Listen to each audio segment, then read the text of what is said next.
먼저 주님의 이름으로 귀한 우리 서산 중앙교회 성도님께 문안 인사드립니다. 만나서 너무나 반갑고 또 하나님께 감사와 영광을 올립니다. 이럴 때 박수 한번 쳐주셔야 되는데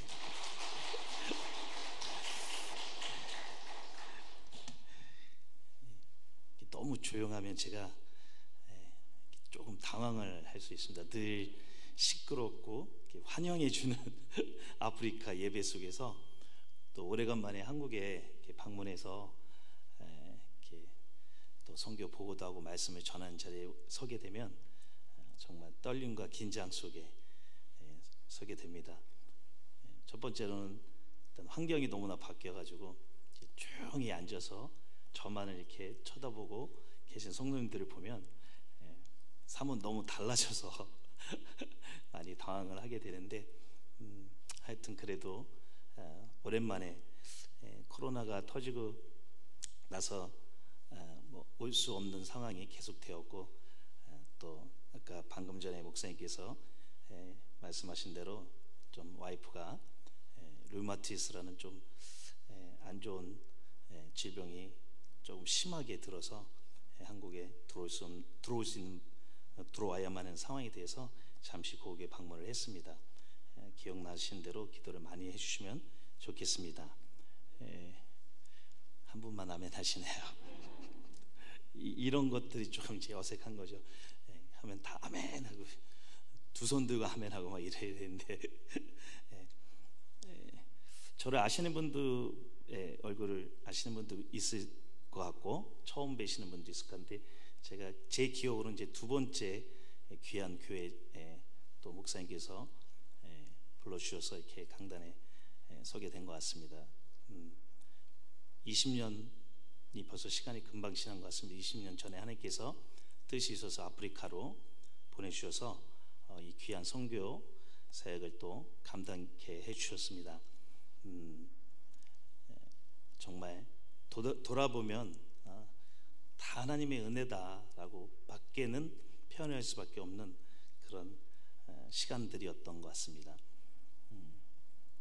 일단은 제가 간단하게 동영상으로 한 3, 4년 동안 이제 그 코로나 기간 동안에 오지 못했기 때문에 그걸 전부 다 이렇게 하면 너무 시간이 많이 걸리기 때문에 그냥 작년도 2002년도에 있었던 사역들만 중심적으로 해서 모아가지고 선교 동영상 볼 간단히 만들었습니다. 한번 보시고 그리고 제가 선교 사역에 대해서 간단히 여러분께 함께 나누고 그리고 말씀을 또 나누면서 은혜를 받는 시간을 갖도록 하겠습니다. 선교 영상 들어주십시오.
감사합니다. 하나님께 영광의 말씀 드리겠습니다. 먼저 여러분께 사역 얘기를 하기 전에 주님의 이름으로 축복하고 좀 격려를 드리고 싶습니다. 그동안 정말 어려운 코로나 시간에도 믿음을 잘 지켜주시고 이 수요 저녁 예배인데도 많은 성도님들이 자리 지키시고 주 앞에 나와서 이렇게 예배드린 모습을 보니까 마음이 든든하기도 하고 또 기쁘기도 하고 여러분 정말 너무 잘하셨다고 제가 칭찬드리고 싶습니다. 서로 하나님께 영광 돌리면서 격려의 박수 한번 드리겠습니다. 또 여러분 서로 격려의 박수를 받으셨으니까 저한테도 좀 한번 해주시지 않겠습니까? 남아공에서도 코로나 기간 동안 정말 쉽지 않았는데 감사합니다. 이렇게 자리를 버티고만 있는 것 하나만으로도 하나님의 은혜고 하나님의 역사가 일어나는 줄로 믿습니다. 이 코로나 때문에 정말 모두가 하나님 믿는 우리 자녀들이 정말 어려운 힘든 시간을 지낸 줄로 믿습니다. 그럼에도 불구하고 하나님이 여전히 동일하게 우리를 사랑하시고 은혜를 베풀어 주셔서 우리를 다시 그 자리로, 그 은혜의 자리로 불러주시고 인도해 주시는 줄로 믿습니다. 남아공 사역은 지금 현재까지 두 가지 사역으로 이렇게 집약해서 제가 간단히 보고 여러분께 나눌 수 있습니다. 첫 번째는 동역 사역입니다. 현지 목사님들 지금 남아공에 한 50교회 그리고 주변 국가도 제가 또 다니면서 목회자들을 만나고 해서 한 주변 남부 아프리카라고 표현할 수 있는데 한 30교회 정도를 컨택이 되고 네트워크를 형성해서 그 교회 지도자들을 가르치고 훈련하고 또 목회를 돕고 그런 사역을 메인으로 남아공에 파송됐을 때부터 주 메인 사역으로 하고 있고 지금도 현재 하고 있습니다. 아까 동영상 중에서도 보면 그 중에 이제 하나로서 함께 제가 돕고 있는 동역하는 현지 목사님 교회를 작년에 그 어려운 코로나 때 또 하나님 은혜로 건축을 하는 그런 또 사역도 있었습니다. 지금도 여전히 많은 교회 현지인 교회죠. 현지인 교회 지도자들을 주기적으로 만나서 말씀으로 가르치고 또 목회의 어려운 점들 들어가면서 제가 도와줄 수 있는 부분들을 돕고 있습니다. 두 번째로는 여러분 이제 주로 동영상으로 보신 것처럼 거의 이제 제가 한 8년, 9년 전부터 시작된 사역인데 현지인들이 하는 사역들을 돕고 가르치고 하다 보니까 여러 가지 좀 부족한 점들이 많이 있더라고요. 그러면서 또 어떤 사건의 계기가 하나 있었는데 그 계기로 말미암아서 하나님이 저에게 그런 감동을 주시더라고요. 김천 선교사, 네가 직접 현지 마을에서 교회를 개척하고 직접 목회를 해보는 것은 어떻겠냐, 그런 감동을 마음에 주시더라고요. 사실 주변에 그렇게 하시는 선교사님들이 거의 전무후무하고요. 지금도 마찬가지고요. 사실 겁도 두려움도 났고요. 과연 내가 그 일을 할 수 있을까? 그런 마음 가운데 기도를 하면서 결단을 하고 과감하게 약간 용기를 내서 조금 더 과격하게 얘기하면 좀 무식하게 뛰어들었습니다. 그래서 정말 바닥부터 무에서 시작을 한 거죠. 현지 마을에 들어가서 제일 먼저 추장을 만나야 됩니다. 추장을 만나서 제가 교회를 시작을 해야 되는데 교회를 시작하려면 뭐가 있어야 됩니까? 교회를 시작하려면 뭐가 있어야 됩니까? 땅이 있어야죠. 땅이.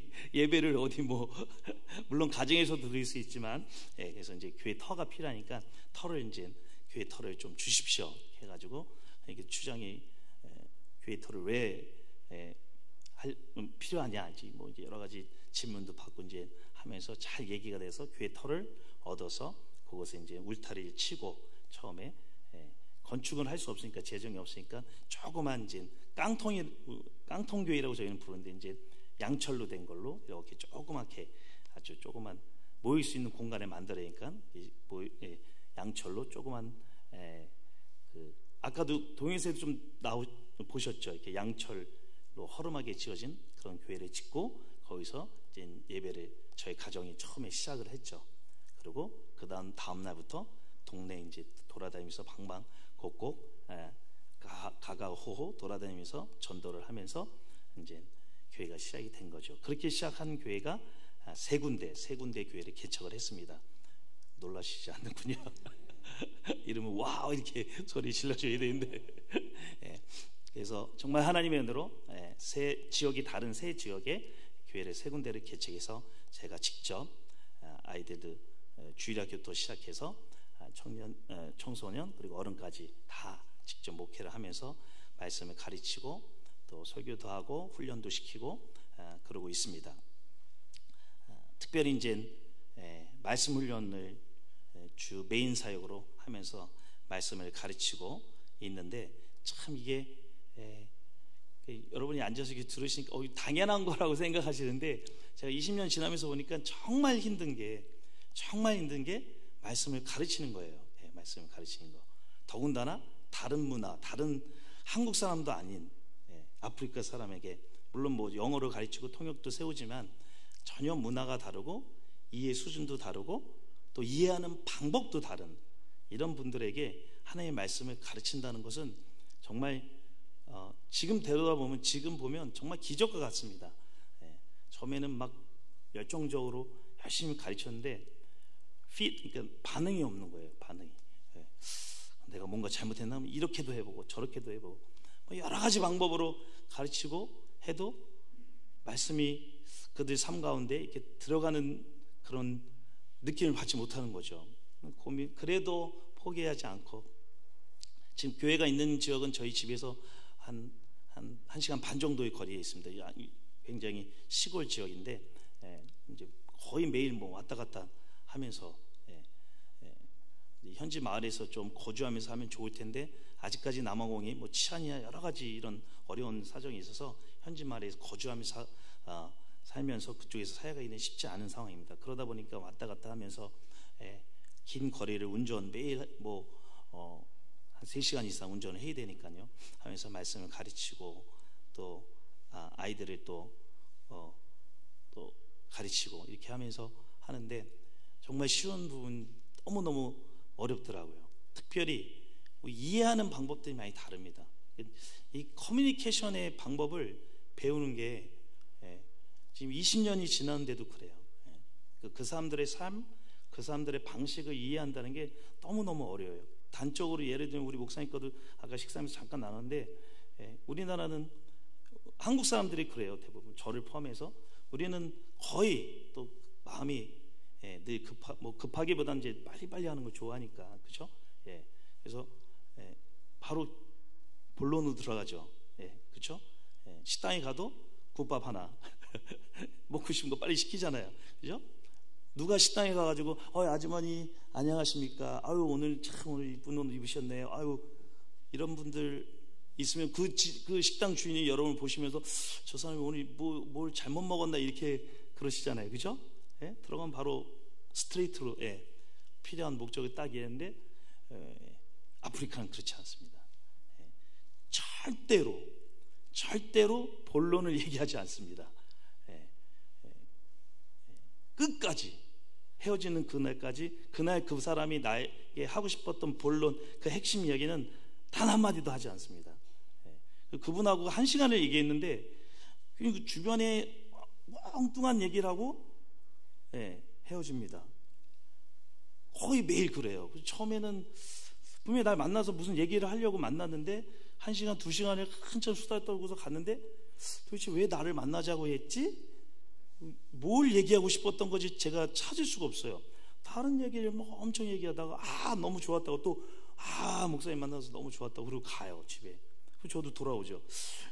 이게 무슨 상황이지 이런 커뮤니케이션의 방법도 다르고 이해하는 방법도 다르고 물론 문화적인 차이나 또 지적인 수준 이런 차이들이 너무 달라서 저는 모르고 처음엔 진짜 막 온 힘을 다해서 뭐 지금도 마찬가지지만 말씀을 가르치나 예배에 설교할 때도 여름철 이렇게 가만히 앉아 있으면 제가 가만히 있을 수가 없어요. 반응이 없으면 대부분 아까 보신 대로 이분들은 어떤 것들을 이해할 때 사건이 있어야 돼요. 사건이요. 여러분, 이게 참 설명하기가 어려운데, 예수님이 누구십니까 할 때 우리는 예수님에 대해서 쭉 설명을 하잖아요. 설명을요. 하나, 둘, 셋, 넷. 예수님은 이런 분이고 이렇게 하면 우리는 그 이야기를 듣고, 아, 예수님이 그런 분이었구나.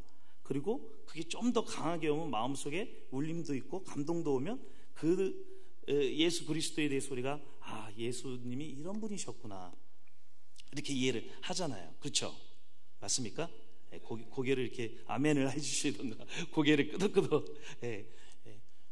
이게 이제 아프리카로 해석을 하면 여러분하고 저하고 사건이 없어서 그런 거예요. 여러분이 사건을 좀 많이 만들어 주셔야 돼요. 그래야 기억도 있고. 여러분이, 제가 우리 목사님께도 부탁드렸는데 꼭 아프리카에 와 주십시오. 그런 얘기를 했는데, 이분들은 모든 이해가 어떤 사건과 행동이 있어야 돼요. 처음에는 왜 예배 시간에 말씀 듣기 전에 1시간, 2시간, 뭐 길게는 뭐 이렇게 막 춤추고 찬양하고 뭐 일어나라고 얘기하지 않습니다. 보혈을 지나 하면 그냥 자연스럽게 다 일어나요. 누가 일어난 얘기 안 하고 두 손 들고 뭐 눈물도 흘리기도 하고 심지어 앞에 나오기도 하고, 뭐 굳이 뭐 사회자가 앞에 나와서 여러분 다 같이 우리 보혈을 지나 찬양 드립니다, 일어나서 하나님께 마음을 드립시다, 이런 설명 하지 않아도 아까 찬양 나오시 우야할라 우야할라 레, 이게 저를 이상하게 쳐다보고 있는데, 이 얘기 딱 찬양하면 다 일어나가지고 두 손을 이렇게 드는 거예요. 그러니까 뭔가 자기에게 사건을, 감동을 일어나는 액션이 있어야 돼요. 액션이요. 이해가 가시죠? 아프리카 분들이 왜 이렇게 뭐 아이들도 막 찬양하고 예배 시간에 막 이러는지, 처음에 이해가 안 갔죠. 그러니까 예배 드리고 나면은 성경 공부할 때도 뭐 성경 공부할 때 우리는 찬양 1시간씩 합니다. 다 이제 벌써 말씀 듣기 전에 그냥 땀으로 다, 여름에는 땀으로 다 젖고 일단 말씀 듣는 거예요. 예배도 그렇고요. 주일날 예배 드리면 아침에 일부 드리고, 아까 제가 3군데를 개척했다고 그랬잖아요. 아침에 10시 반 예배인데 보통 이제 11시에 시작하는데 뭐 1시 반, 2시 보통 그렇게 끝나요. 몇 시간, 2시간 정도 예배 4시간, 3시간, 기본 3시간에서 4시간 예배 드리는데, 더운 여름날 그렇게 뭐 춤추고 일어나고 또 설교할 때 이렇게 얌전히 제가 이렇게 딱 하고 예배 설교하지 않거든요. 보통 이제 핸스 마이크 들고서, 아니면 마이크 없을 때 육성으로 해서 왔다 갔다 하기도, 붕해처럼요. 예전에 이렇게 뭐 1시간씩 1시간 반씩 설교하면은 뭐 힘이 다 빠지죠. 그러고 나서 이제 두 번째 개척한 교회 오후 예배, 이제 주일 오후 예배 있는, 거기 오전 예배 못 드리니까 제가 오후 예배 시간을 오후 예배 드립니다 해서 오후 예배 이제 모이죠. 가서 오후 예배 드리고 한 5시 6시 끝나면 집에 갈 때 겁이 나요. 힘이 쭉 다 빠지니까요. 체력이 완전히 고갈됩니다. 집에 1시간 반 운전해서 집에 도착하면 정말 아무것도 하기 싫어요. 밥이고 자시고 뭐 말하기도 싫고, 그냥 누워서 저랑 저희 와이프랑 천장 쳐다보면서 한 거의 30분 1시간 그냥 눈 감고 멍하게 있습니다. 그런 게 계속 매주 반복되고, 주중에도 뭐 수요 예배, 저희도 수요 예배 있습니다. 수요 기대하고, 또 한 달에 한 번씩, 아니 한 텀에 한 번씩은, 3개월에 한 번씩은 이제 연합으로 또 철회 예배도 드리고, 진짜로 철회 예배 드립니다. 저희는 9시에 모여서 다음날 새벽 5시까지. 죽음을 각오하고 가야 돼요, 그날은. 근데 철회 예배 때 뭐 한국도 철회 예배 때는 뜨겁죠. 박수도 치고 찬양도 하는데, 그거에 한 3배 정도로 막 찬양 드리고, 뜨겁게 기도하고 또 말씀 듣고 이렇게 하는데, 하여튼 이분들은 우리하고 다른 그런 이해의 방식들이기 때문에 거기에 맞춰서 또 말씀도 가르쳐야 되고, 또 기도도 하고 그렇게 해야 됩니다. 이런 말씀 훈련을 지속적으로 하고 하고 하면서 성도들이 조금씩 이제 변화되는 모습을 보고 있습니다. 여러분들이 또 기도해 주시고 많은 또 후원도 해 주셔서 교회가 조금씩 아주 서서히, 저도 처음에는 교회 딱 간판 편말 딱 세우면 막 구름대와 같이 몰려오지 않은데 그렇지 않더라고요. 다 온다고 말은 하는데 다 뭐 제가 가겠다고 얘기하는데 전도하면 그렇지 않더라고요. 올 사람 정말 주님께서 예배한 사람만 보내주시더라고요. 또 아까 동영상을 봤듯이 올해도 교회를 건축하는 하나님의 놀라운 은혜와 축복이 있었는데, 코로나 터지면서 하나님께서 큰 축복을 주셔서 제가 개척한 교회 본당도 짓고, 또 이제 교회 아주 이렇게 이제 하드웨어라고 그래야 되나, 이렇게 외형적인 모습들은 어느 정도 다 잘 갖춰졌습니다. 본당도 교회 건축도 이렇게 이쁘게 빨간 벽돌로 잘 하나님의 은혜로 지어져서 너무 감사드리고요. 그 다음에 이제 아이들 주일학교 청소년 위해서 저희가 간절히 기도했어요. 좀 교육관이 있었으면 좋겠다. 아이들의 공부도 하고 주일날 또 평일날도 아이들이 교회 와서 좀 놀기도 하고 공부도 하고 이렇게 했으면 좋겠다. 그런 마음으로 기도를 했더니 하나님께서 또 은혜를 베풀어 주셔서 또 본당 앞에 조그만 교육관도 하나님이 지어주셨습니다. 이렇게 교회를 건축하는 사역들도 하나님께서 은혜롭게 이 어려운 코로나 기간에 또 이루어 주셨습니다. 그 교육관을 짓고 그곳에서 이제 주일학교 사역하는데 특별히 공부방 사역을 좀 합니다. 이 아프리카 교회들은 뭐 이게 한국 교회 같지 않습니다. 상황도 그렇고 여러 가지 여건들이 여의치 않아서 한국적으로 목회를 하면 난리가 나죠. 막 정말 신기한 거죠. 그러니까 주일에 예배 딱 한 번 외에는 교회에서 뭐 특별히 하는 행사나 프로그램이 있지 않습니다. 또 여건들이 그렇게 뭐 할 수 있는 여건들이 아니기 때문에요. 그렇지만 저는 이제 또 아무래도 선교사고 또 한국에서 목회를 배우고 또 훈련도 받았기 때문에 많이 접목을 시켜서 어떻게 보면 우리 현지 아이들에게는 좀 새로운 것들을 경험할 수 있도록 해주기 위해서 이제 그래서 교육관도 지었던 것이고, 주중에 아이들이 교회 올 수 있도록 교회 오는 훈련, 가장 기본적인 교회 오는 훈련이 되어 있지 않습니다. 그래서 아이들이 교회를 사랑하고 교회 오는 것을 좋아하고 와서 뭐 놀든지 공부를 하든지 찬양을 배우든지 말씀을 배우든지 어쨌든 간에 교회 오는 것을 훈련시켜야 되겠다, 그런 마음으로 주중에는 공부방을 열었습니다. 그래서 아이들에게 얘들아 교회 와서 놀고 숙제도 하고, 가정 형편이 너무너무 안 좋습니다. 뭐 남아프리카 공화국 이렇게 보시면은 너무 잘 삽니다. 실제적으로 잘 사는 모습들이 많이 보이는데 이 빈부 차이가 굉장히 많이 납니다. 그래서 상위 잘 사는 10%는 뭐 한국 분들보다 더 잘 사는 그런 주로 백인들이죠. 백인들 이런 백인들 마을이 형성돼 있고, 나머지 이제 90%는 흑인들인데 그 중에서도 뭐 잘 사는 흑인들이 있겠지만 대부분은 이제 굉장히 열악한 환경과 또 경제적으로도 뭐 한 달에 많아야 뭐 100불 정도, 그것도 정부에서 보조받는 그 정도로 뭐 5-6 가정이 다 정말 옥수수 죽을 먹으면서 살고 있죠.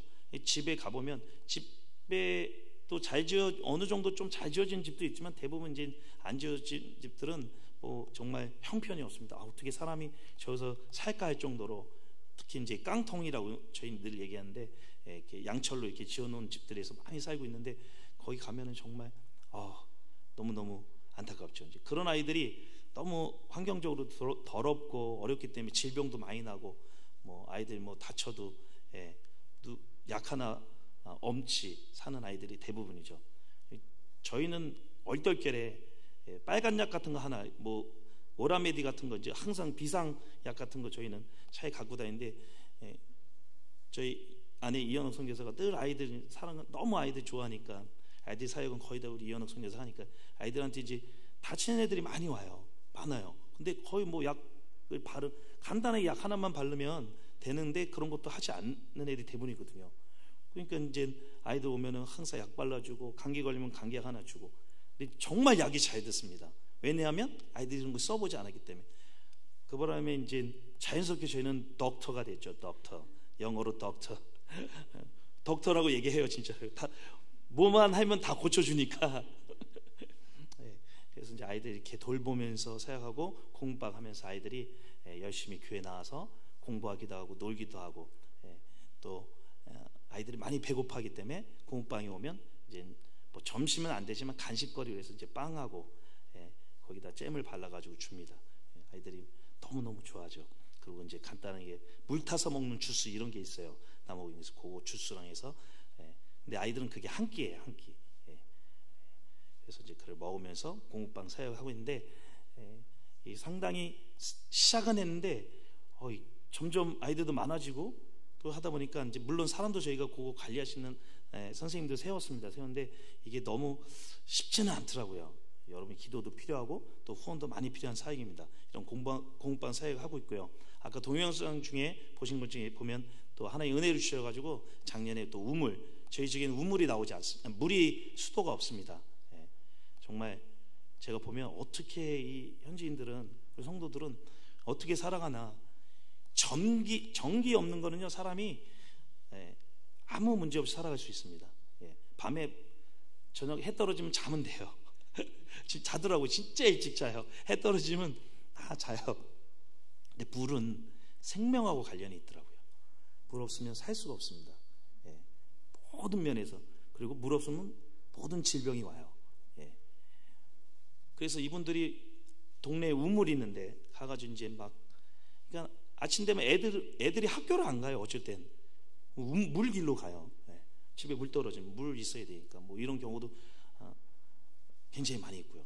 그래서 이제 기도하는 가운데 하나님 우리 교회에 우물이 있었으면 좋겠습니다.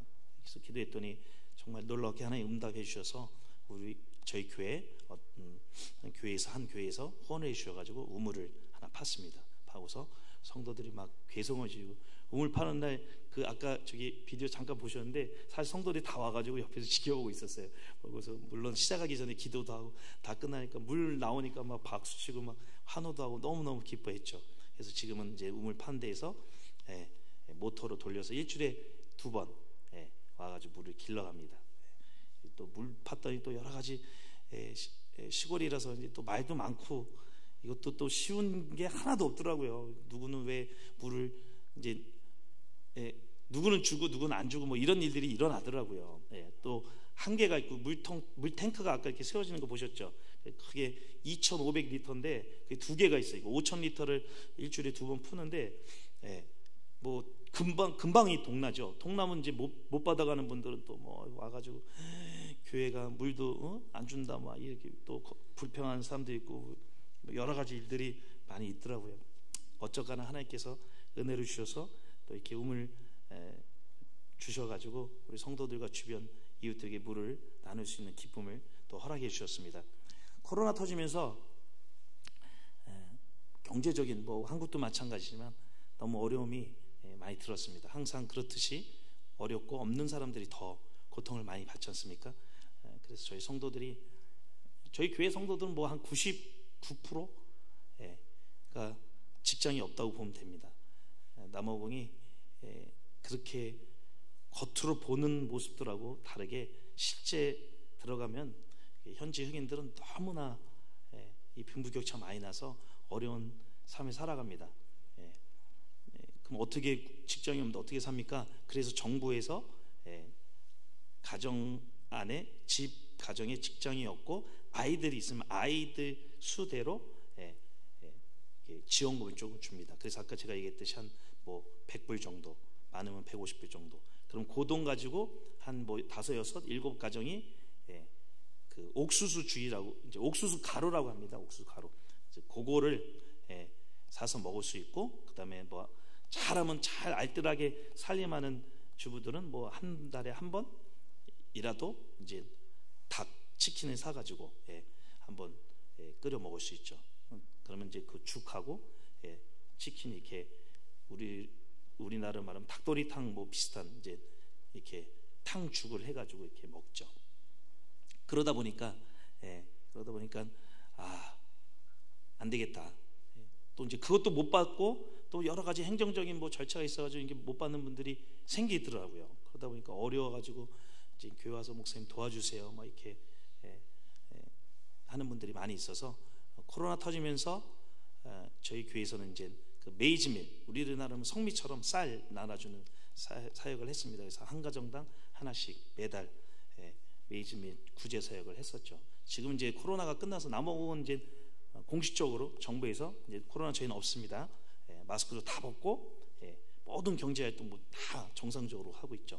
그래서 이제 저희들도 이 구제 사역을 멈췄긴 했는데 사실 굉장히 힘들었어요. 이게 한두 가정이 아니라 거의 하니까 뭐 80가정 정도 되더라고요. 8, 90가정이 되니까 그 뭐 나르는 것도 쉽지 않고 차로 그리고 또 나눠주는 것도 또 쉽지 않고 그랬는데 그래도 하나님께서 인도해 주셔서 잘 은혜 가운데 이 사역을 구제 사역을 하게 하셨습니다. 요즘은 이제 청소년 사역에 집중을 많이 하고 있습니다. 뭐 남아공의 청소년들은 정말 제가 보면 볼수록 안타깝고 너무너무 불쌍하고 아이들이 소망이 없는 거예요. 꿈이 없고 그런데 또 보는 거는 있으니까 막 이렇게 세상 속이라고 표현을 할까요? 이런 쪽으로 젊은 친구들은 다 그렇죠. 뭐 어디나 세대는 다 똑같은 거예요. 좋은 거 이렇게 이런 거 있으면 갖고 싶고 핸드폰 좋은 거 있으면 자기도 갖고 싶고 이렇게 이런 것 쪽으로 이제 나가죠. 근데 현실은 그렇지 않은 거죠. 그래서 아이들이 뭐 고등학교 중퇴도 많고 또 여러 가지 뭐 가장 이제 큰 문제는 아이들이 특히 그 여학생 같은 경우는 아기를 가집니다. 아기를 상상이 안 되실 텐데 정말 고등학교 뭐 1학년서부터는 여자아이들이 이렇게 아기를 갖는 경우가 많아요. 우리 교회에도 고2, 고3 정도 되면 자연스럽게 어떻게 신기하게도 그렇게 열심히 가르치고 안 된다, 그러면 안 된다, 너희들이 좋아하고 교제하는 건데도 아기를 가지면 안 된다 이렇게 얘기해도 아이가 생기더라고요. 그런데 환경적으로 아이들이 그 아이를 키울 수 있는 그런 능력도 되지 않아요. 근데 아이가 생겨요. 그러니까 정말 안타깝죠. 뭐라고 표현할 수 없을 정도로. 그래서 청소년 때 아이들을 어떻게 말씀을 잘 훈련하고 앞으로 미래를 어떻게 설계하고 너희들이 어떻게 준비해야 되는지 이런 훈련들을 많이 하고 있습니다. 이게 특이하게 젊은 세대들은 한국이나 아프리카나 비슷한 것 같아요. 애들은 교회 좋아하지 않고 재미없다고 얘기해요. 저한테 와서 교회는 할머니 할아버지만 가는 데래요. 제가 너무 화가 나가지고 그래서 이제 막 저희 교회는 아까도 이렇게 비디오에서 잠깐 보실지 모르겠지만 이제 그런 프로그램 청소년들만을 위한 프로그램을 가집니다. 그래서 이제 초대도 하고 와서 좀 춤도 더 출 수 있게 젊은 아이들이 추는 춤은 교회에서 여러분이 보신 동영상이 자세히 보실지 모르겠지만 다릅니다. 이제 애들은 약간 세상 요즘으로 하면 그러니까 유행하는 춤을 추고 젊은 애들은 이제 교회에서 예배드려서 드는 춤들은 그냥 평소에 이제 그 찬송가 복음성가에 맞춰서 추는 춤이고요. 젊은 애들은 정말 이상한 신기한 춤들을 많이 춰요. 또 자기들이 듣는 음악이 있어요. 가스펠인데도 약간 좀 힙합한 이런 걸 들으면서 뭐 춤을 추기도 하고 그럽니다. 그래서 아이들에게 열린 공간을 만들어 주셔서 아이들이 교회 안에서 어떻게든지 교회 안에서 찬양하고 춤도 추고 말씀도 듣고 훈련할 수 있도록 집중을 하고 있는데 정말 너무 힘듭니다. 쉽지 않고 그래서 이런 사역들을 잘 감당할 수 있도록 여러분들이 지속적으로 기도해 주시고 또 후원도 지속적으로 해주시고 감동이 되시면 꼭 남아공에 꼭 오시기를 간절히 바랍니다. 사건이 있어야 돼요. 저와 여러분 그리고 하나님 이 성부 성자 성령님처럼 선교지와 여러분 저와 선교지에서 이게 선교의 은혜를 경험하는 사건들이 있어야 더 좀 간절해지고 기도도 정말 더 깊이 할 수 있을 거라 믿습니다. 그런 기대를 한번 해봅니다. 아멘. 좀 기대하시고 기도하실 때마다 제가 좀 간단하게 설명했던 이런 선교 사역들을 기억하시면서 조금 더 올해는 2023년에는 한 번 더 깊이 이런 사역들의 하나님의 역사가 있고 여러분이 그 사역에 함께 어떻게 동참할 수 있을까, 함께 어떻게 하나님의 귀한 이런 사건들을 만들어갈 수 있을까를 좀 고민하면서 기도하시고 또 행동, 액션도 좀 취하시기를 간절히 부탁드립니다. 시간이 많이 지났는데 오늘 읽었던 말씀을 중심으로 또 간단하게 하나님의 말씀을 나누겠습니다.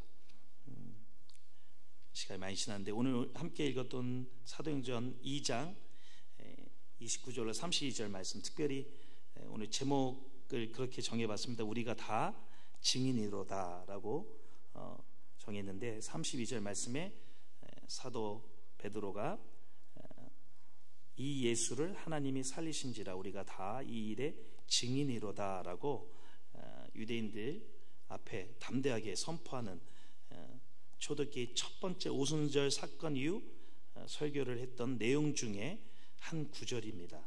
여러분이 잘 아시는 것처럼 사도행전 2장에는 놀라운 오순절 성령 강림 사건이 있습니다.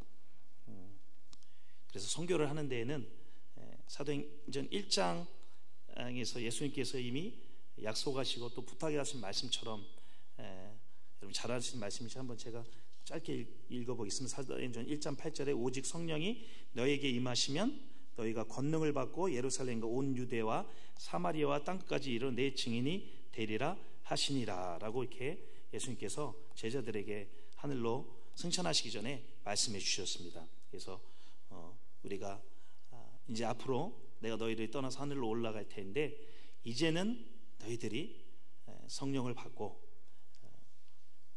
내 제자, 내 증인, 그리스도를 전하는, 예수 그리스도를 전하는 증인이 되어야 된다라는 그런 부탁의 말씀을 하셨고, 2장에서 그 사건이, 그 약속이 실제로 이루어지는 오순절 성령이 임하는 사건이 일어나고, 그리고 그 사건에 대해서 베드로가 담대하게, 예수님을 부인했던 베드로가 성령 충만함을 받고 11사도와 함께 일어서서 담대하게 유대인들에게 예수님을 선포하는 설교가 오늘 본문 말씀입니다.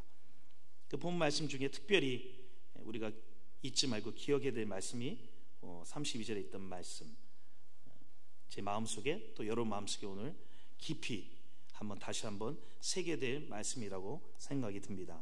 이 예수를 하나님이 살리신지라, 그리고 우리가 다 한 명도 빠지지 않고 모두 다가 그리스도의 몸된 지체 교회가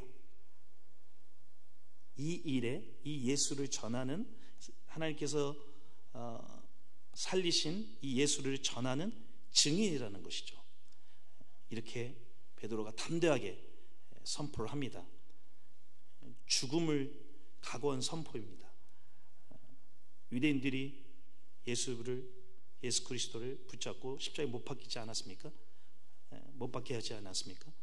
그런데 그 예수를 또 전한다면 반드시 또 베드로도 잡힐 수 있고 감옥에 갈 수 있고 죽을 수 있는데, 오순절 성령 강림, 성령의 충만함을 받고 난 이후에 담대하게 구약의 예언자와 다윗의 글을 인용하면서 여러분이 기다리고 여러분이 찾고 있던 그 메시아, 구세주, 생명의 길이신, 그리고 우리의 주가 되시고 그리스도가 되신 그분이 바로 예수 그리스도라는 거죠. 그것을 선포하는 사람 모두가, 모든 제자가 증인이라는 뜻입니다. 그래서 교회는 이 사도행전 2장 이후로 이제 바로 여러분이 후반부에 보면은 이제 많은 하나님의 역사가 일어나서 많은 유대인들이 이 말씀의 설교를 듣고 마음이 찔리고 회개하고 세례를 받고 성령의 선물을 받는 사건이 일어나고, 그 이후에 성도가 3,000이나 더했, 신도의 수가 3,000이나 더했더라, 이런 표현이 이제 말씀에 나옵니다. 즉 다시 말해서 초대교회, 교회의 시초가 시작이 되었다는 것이죠. 다시 말해서 교회는 이런 증인으로서, 복음을 전하는 증인으로서 시작이 되었다는 것입니다. 교회는 다시 말해서 이꼴 증인이라는 거예요. 증인, 예수 그리스도를 전하는 증인. 아멘입니까?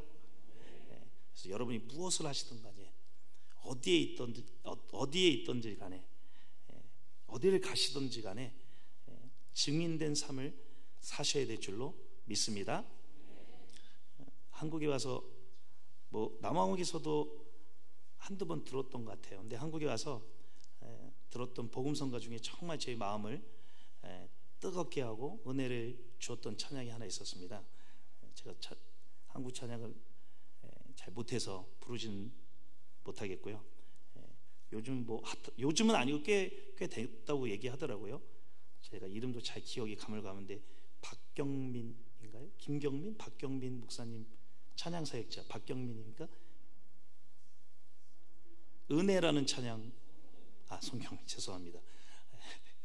그래서 그분이 했던 찬양 중에 은혜라는 찬양을 아마 많이들 이렇게 부르시고 하시는 것 같아요. 그 목사님이 부르신 찬양 가운데 행복이라는 찬양이 또 있더라고요. 가사가 이래요. 화려하지 않아도 정결하게 사는 것, 가진 것이 적어도 감사하게 사는 삶, 내게 주신 작은 힘 나눠주며 사는 삶, 이것이 나의 삶의 행복이다. 눈물 날 일이 많지만 기도할 수 있는 것, 억울한 일 많으나 주를 위해 참는 것, 비록 작은 삶 주 뜻대로 사는 삶, 이것이 나의 행복이다. 이런 가사의 내용으로 찬양을 하는 그 찬양입니다. 여러분도 아마 잘 아실 것 같은데, 이 찬양을 들으면서 증인은 이런 삶을 살아야 되는 사람이구나. 물론 예수 그리스도가 구주입니다. 우리의 그리스도입니다. 당연히 그것을 선포하고 담대하게 죽음을 각오하고 진짜 법적인 책임까지, 증인이란 말은 그렇지 않습니까? 법정에서 사용하는 단어잖아요. 그죠?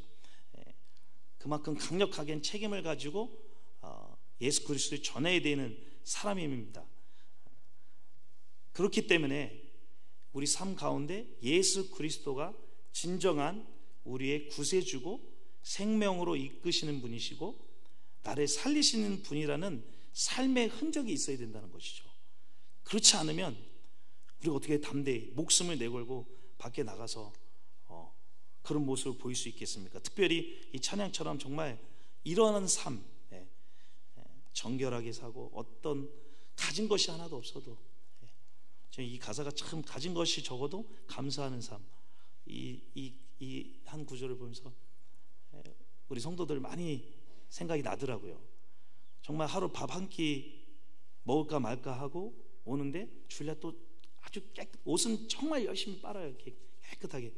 교회 올 때 또 하여튼 최선을 다해서 옷 입고 와가지고 분명히 배도 많이 고플 텐데 막 그냥 온 땀을 흘리면서 또 앞에 나가서 또 목사님 막 소리 지르면서 할렐루야 소리 지르면 또 다 소리 지르면서 막 응답도 해주고 열심히 감사하면서 하나님께 찬양 드리는 그런 모습이 생각이 나더라고요. 이런 삶이 증인의 삶이 아닐까. 물론 우리가 정말 그리스도가 살아계시다는 우리 삶에, 여러분 살아가는 과정에 강력한 사건과 흔적이 있어야 될 줄로 믿습니다. 그래야 그 흔적을 가지고 세상을 이겨나가고 또 그 속에 어떤 어려움이 있더라도 믿음으로 이겨나가고 감사하며 기뻐하며 행복을 느끼며 살아갈 줄로 믿습니다. 그 믿음과 그 기쁨으로, 그 행복으로 하루하루 살아가실 때 증인된 삶으로 정말 예수님만이 우리 삶의 정답입니다. 그분만이 우리를 참 구원의 길로, 생명의 길로, 아무리 힘들고 어려운 일들이 있어도, 고통이 있어도 그분만이 해답이 되고 그분만이 우리를 구원해 줄 수 있는, 그 어려움과 고통 속에서 구원할 수 있는, 세상엔 어떤 방법도 어떤 누구도 그걸 해결해 줄 수 없고 오직 예수 그리스도만이 해결해 줄 수 있는 그분이라고 우리가 입으로 고백하지 않더라도 여러분 삶을 통해서 이 찬양의 가사처럼 삶을 통해서 드러내고 나타내는 여러분이 되시기를 간절히 축원합니다. 그럴 때 2023년에 더욱더 여러분의 삶이 풍성해지고 증거들이 더 나타나고 또 기적도 맛보고 축복의 진정한 하나님이 주신 축복, 세상에서 주는 것이 아니라 하나님이 주시는 그 축복도 경험되어지는 한 해가 되기를 주님의 이름으로 간절히 축원합니다. 기도하시겠습니다.